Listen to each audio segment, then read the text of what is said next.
యెషయా గ్రంథంలో కూడా ఒక మాట ఉంటుంది, మనందరికీ తెలిసిన మాట 55:11. నా నోట నుండి వచ్చే వచనము నిష్ఫలంగా అది నా దగ్గర తిరిగి రాదు, నాకు అనుకూలమైన దానిని మాట నెరవేరుస్తుంది అని దేవుడు చెప్పిన మాటను యెషయా గ్రంథంలో మనం చూస్తాం. అంటే ఒక్కసారి దేవుడు తన మాటను పలికితే, ఆయన వాగ్దానాన్ని కనుక రిలీజ్ చేస్తే అది మరలా నిష్ఫలంగా ఆయన దగ్గరికి వెళ్ళిపోదట. దేవునికి అనుకూలమైన వాటిని నెరవేరుస్తుంది. దేవుని మాటలు మనకు జీవాన్ని ఇస్తాయి. ప్రియ దేవుని బిడ్డలారా, దేవుని స్వరాన్ని వినే అనుభవాన్ని కలిగి ఉన్నావా? ఆయన స్వరాన్ని వినడానికి ఆతురపడుతున్నావా? తొందరపడుతున్నావా? ప్రపంచంలో చాలా వాటికి తొందరపడుతూ ఉంటాం, కానీ దేవుని స్వరం కోసం కనిపెట్టట్లేదు చాలామంది. వాక్యం వింటారు, పెద్ద ఏం అనిపించలేదని వెళ్ళిపోతుంటారు కొంతమంది.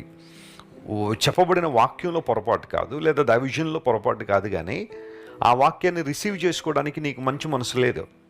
నీ మనసును సిద్ధపరచుకోలేకపోతున్నావు. దేవుని వాక్యాన్ని జాగ్రత్తగా మీరు వింటే ఆ మాటలు మీకు జీవాన్ని ఇస్తాయి. ఆధ్యాత్మికమైన జీవంలో మనం కొనసాగడానికి ఉపయోగపడతాయి. దేవుడు అలాంటి జీవాన్ని మనకిస్తున్నందుకు మనం ప్రభువును స్తుతించాలి. మరణకరమైన పరిస్థితులు, నిస్సారమైపోయిన అనుభవాలు, నిస్సారమైన జీవితం బహుశా నీ జీవితంలో ఉంటే ఈరోజు దేవుడు నీతోనే మాట్లాడుతున్నాడు. పరిశుద్ధాత్మ దేవుని స్వరాన్ని వినగలిగితే, ఆత్మదేవుడు పలుకుతున్న మాటలు నువ్వు లక్ష్య పెట్టగలిగితే అవి నీకు జీవాన్ని ఇస్తాయి.